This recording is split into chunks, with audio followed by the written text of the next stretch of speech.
If you had to scare your audience with the fewest amount of notes possible, how many do you think it would take? In my opinion, just 4, particularly these 4. That pattern of 4 notes appears everywhere, from blockbuster movies to classical masterpieces. And every time it shows up, it is associated with something that is not very pleasant. Let's look at a couple examples. In Star Wars Episode 4, just after Luke Skywalker discovers that his aunt and uncle have been killed by Imperial stormtroopers, we hear it.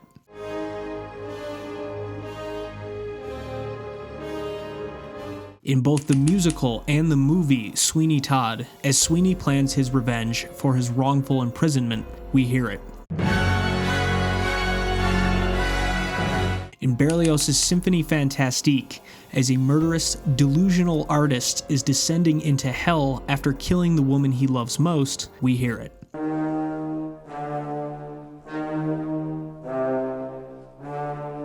And in Liszt's Totentanz, translated to the Dance of the Dead, which was inspired by a story about the inevitability of death, we hear it.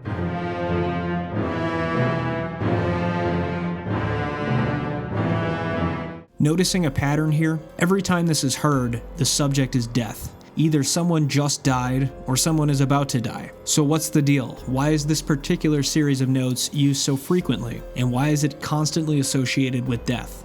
That 4-note sequence is the first 4 notes of what is called the Dies Irae. The Dies Irae is actually much longer than 4 notes. It goes on for about 6.5 minutes, but the first few phrases of the piece are what is most commonly quoted. The Dies Irae is a medieval Gregorian chant whose origins are a little bit mysterious. It seems that we can't pin down exactly who wrote it or when, but commonly it is attributed to either one of these men from the 13th century. However, it is possible that it is even older than that, coming from the 7th century, but at this point we just don't know for sure. The original music had a poem attached to it, of the same name, that essentially describes the apocalypse and the final judgment of souls. The first few lines of the poem read, "Day of wrath and doom impending, David's word with Sibyl's blending, heaven and earth in ashes ending." This is not an exact translation, it's an adaptation to keep the original rhyme scheme from the Latin preserved, but you get the idea, not exactly cheery stuff. Here's another section.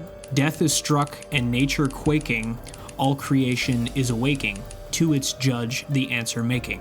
This is where the connotation of death comes from in the Dies Irae, and why it is so often associated with death.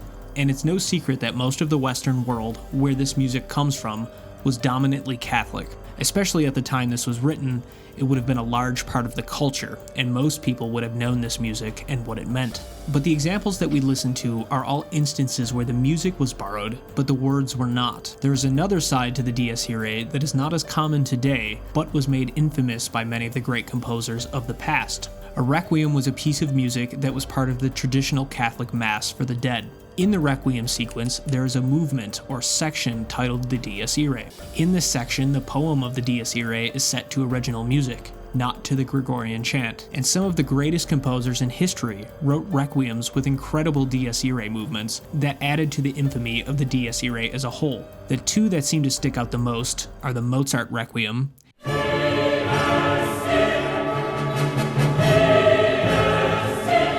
and the Verdi Requiem.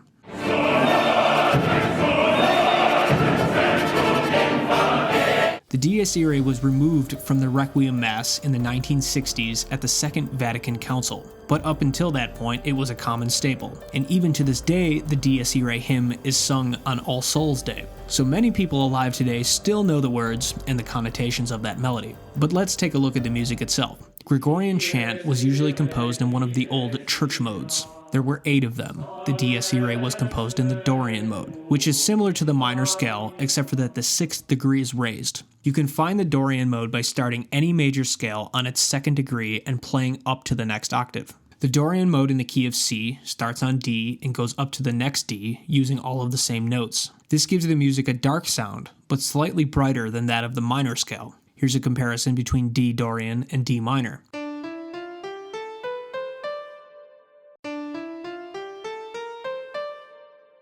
However, it is worth mentioning that the parts of the Dies Irae that are often quoted do not include the 6th degree of that scale. making it unable to be differentiated from the minor scale. But all of that to say that it is a dark sound meant to match the mood of the lyrics. The melodic contour also generally is going downwards, and the lack of a leading tone leads to a somber feeling.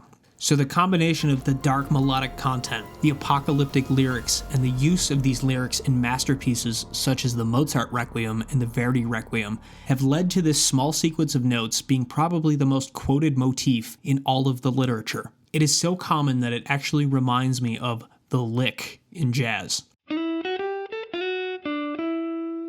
The lick doesn't quite share the same religious and terrifying connotations as the Dies Irae, but it is similar in the fact that it has been quoted thousands of times over the course of the past century by many different artists and composers. So much so that it has essentially become a meme at this point. And although I don't think that generally the intention of quoting the Dies Irae is meant to be funny, obviously, but at this point I've heard it so much that I can't help but chuckle every time it comes up. I find myself always having to point it out. And after seeing this video, you will too.